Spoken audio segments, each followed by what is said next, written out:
Avant que la vidéo ne commence, je vous rappelle que je suis toujours en tournée avec mon groupe. Nous serons le 25 septembre à Saint-Gelais-sur-Loire, le 5 octobre à Saint-Gelais-sur-Loire, le 10 octobre à Saint-Gelais-sur-Loire et le 12 novembre à Saint-Gelais-sur-Loire. J'espère vous voir très nombreux. Bonne vidéo.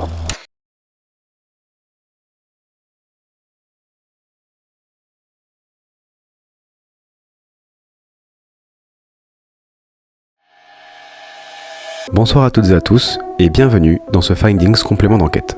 Il y a quelques mois sur Musical.ly, je vous disais ça. Tu feras un iceberg sur Sylvain Durif? Je pense pas, j'ai déjà longuement parlé de lui dans l'iceberg sur les présidents de la République française, donc je pense pas avoir plus de choses à dire sur lui malheureusement. C'était par rapport à mon iceberg sur les présidents de la République française.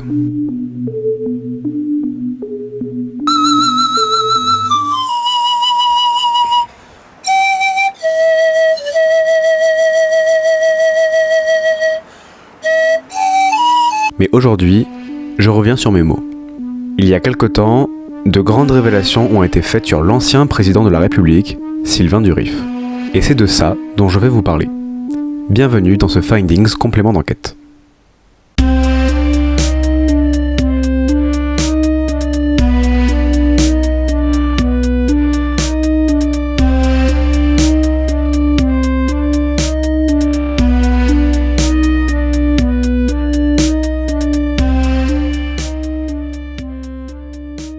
Remise en contexte. Le 24 avril 2017, la France élit Sylvain Durif, alors totalement inconnu du grand public, à la présidence française.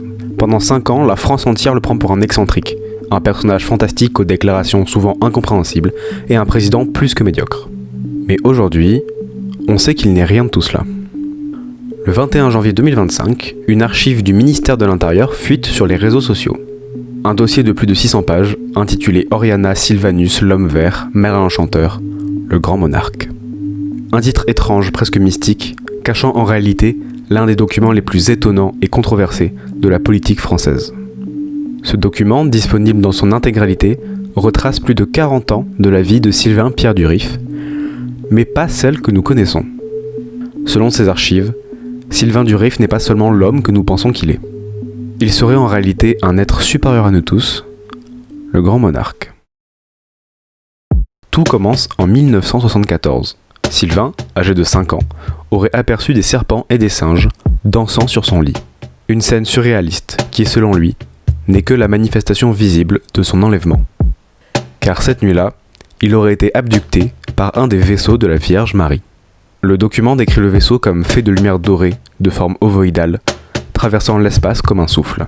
Un vaisseau qui l'emmena sur la planète Albédaran, à des années-lumière de la Terre. Sur cette planète, il aurait subi une série d'expériences visant à faire de lui un surhomme, un homme-oiseau. Suite à son enlèvement, il aurait été doté de visions prémonitoires qui le suivirent tout le long de son enfance. Des visions décrivant la fin du monde et la naissance d'un autre.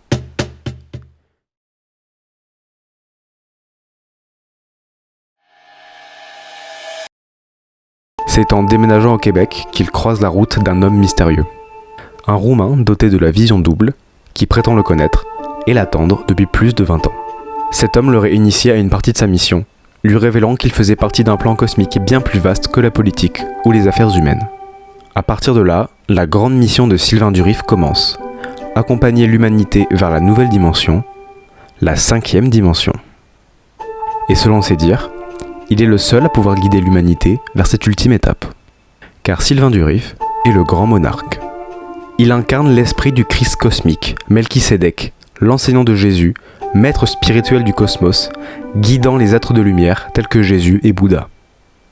Les documents affirment qu'il serait l'alpha et l'oméga d'un cycle cosmique de plus de 26 000 ans, chargé de veiller sur la transition entre deux ères. Plus loin dans le dossier, on découvre une citation de Sylvain Durif, qui affirme qu'il est persuadé que tous les gouvernements mondiaux sont infiltrés par les reptiliens. Une idée, évoquée parfois à demi-mot, mais qui ici prend un tout autre sens. Car rappelez-vous, Sylvain Durif a été président de la République française de 2017 à 2022. Alors finalement, serait-il lui-même un reptilien? Peut-être depuis son passage sur la planète Albédaran? Ou bien aurait-il été manipulé pour véhiculer cette idée? Aucune preuve définitive n'est donnée, et le mystère reste entier. Mais donc, qui est réellement Sylvain Pierre Durif? Un illuminé, un prophète, ou bien la pièce maîtresse d'un plan cosmique orchestré depuis des millénaires, ou bien une créature dissimulée au plus haut sommet du pouvoir. Toujours aucune preuve définitive. J'ai ma théorie personnelle. Je vous laisse faire votre propre opinion. Voilà, merci beaucoup d'avoir suivi ce Findings complément d'enquête. J'espère qu'il vous aura plu et qu'il vous permettra de patienter plus facilement en attendant le prochain gros Findings. En attendant, je continue toujours de poster des formats courts régulièrement sur mon Musical.ly, alors n'hésitez pas à vous abonner si ce n'est pas déjà fait. Sur ce, je vous laisse là. C'était Fake Dulp.